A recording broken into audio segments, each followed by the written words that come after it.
عارفين إن قصة ماري جرجس وبنت السلطان اللي كلنا نعرفها ممكن تكون مش حقيقية؟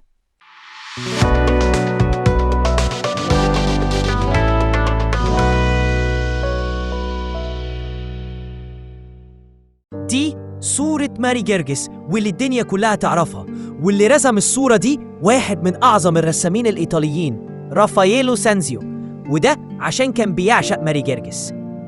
والصورة بتحكي إن زمان كان في تنين مرعب بيهدد مدينة كاملة بشعبها ويبتزهم، وكان أهل المدينة بيخافوا منه جدا، وكل يومين بيقدموا له خروفين عشان ياكلهم ويسيبهم في حالهم.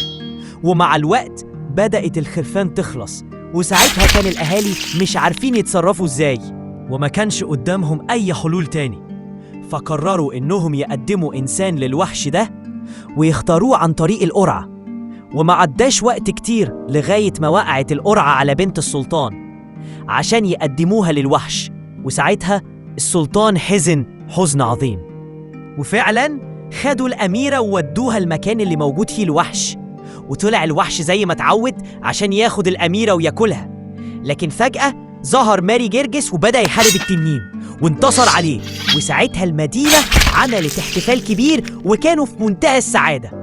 وبدأ ماري جرجس يعرفهم بنفسه ويكلمهم عن الله، ووقتها أمنت المدينة كلها بالسيد المسيح.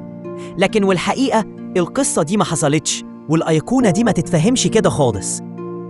فاللي حصل من أيام المصريين القدماء إنهم دايماً كانوا بيرمزوا للشر بالوحش، ودايماً الخير بينتصر على الشر، زي الصورة اللي قدامنا واللي بتمثل الإله حورس وهو بيحارب الوحش أو التنين. وبعدها بدأت الرسومات المسيحية والفنانين المسيحيين ياخدوا الرموز دي ويستخدموها في اللوحات بتاعتهم، زي صورة ماري جرجس.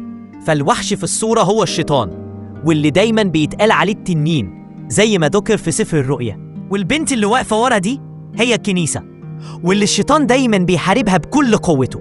ومعنى الأيقونة دي إن ماري جرجس انتصر على الشر ودافع عن الإيمان بكل شجاعة، وضحى بنفسه عشان الكنيسة.